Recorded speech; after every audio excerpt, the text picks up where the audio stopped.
మంత్రి నారా లోకేష్ చొరవతో నేపాల్ నుంచి సురక్షితంగా స్వస్థలాలకు వచ్చామని కడప అనంతపురం వాసులు కృతజ్ఞతలు తెలిపారు.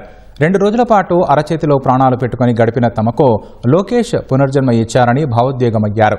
వీడియో కాల్ చేసి ధైర్యం చెప్పి ప్రత్యేక విమానం ద్వారా వెనుక రప్పించిన లోకేష్కు రాష్ట్ర ప్రభుత్వానికి ఎప్పటికీ రుణపడి ఉంటామన్నారు. లోకేష్ చిత్రపటానికి పాలాభిషేకం చేశారు. చంద్రబాబు నాయుడు గారి ఆధ్వర్యంలో నారా లోకేష్ గారు ఎంతో శ్రమ కూర్చి మా యొక్క యోగక్షేమాలను టైం టు టైం కనుక్కుంటూ మమ్మల్ని వీలైనంత త్వరలో ఇండియాకు చేర్చాలనే ఉద్దేశంతో వాళ్ళు అన్ని ఏర్పాట్లు చేసి మాకు ఒక మెసేజ్ పెట్టడం జరిగింది. ఇంత త్వరగా రియాక్ట్ అయ్యి ఇట్లా రెస్క్యూ ఆపరేషన్ నిర్వహించిన ప్రభుత్వం ఇంతవరకు ఏది లేదనిపిస్తూ ఉంది.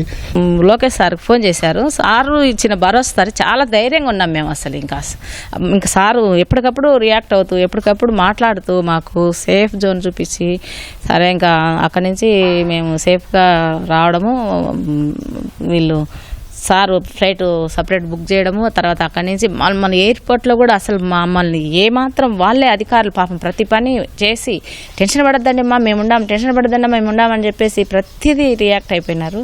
చాలా బాగా రిసీవ్ చేస్తాం. నిజంగా మేము ఈరోజు కడప చేరి మా పిల్లలకు తల్లిదండ్రులుగా ఉన్నామంటే లోకేష్ సారు చంద్రబాబు నాయుడు వారి ఆధ్వర్యంలో మాకు జరిగిన హెల్పింగ్ మాత్రం మేము జీవితంలో మర్చిపోలేంది. అసలు మేము అక్కడి నుంచి వస్తామని కూడా మేము అనుకోలేదండి. అక్కడ పరిస్థితి చాలా ఘోరంగా ఉంది. ఆ ఘోరంలో నుంచి మేము ఇట్లా బయటపడిన కారణము నారా చంద్రబాబు నాయుడు గారు, లోకేష్ గారు. మేము మా జీవితాంతరం కూడా మా పిల్లలు కానీ మేము కానీ వారికి కృతజ్ఞతగానే ఉంటాం.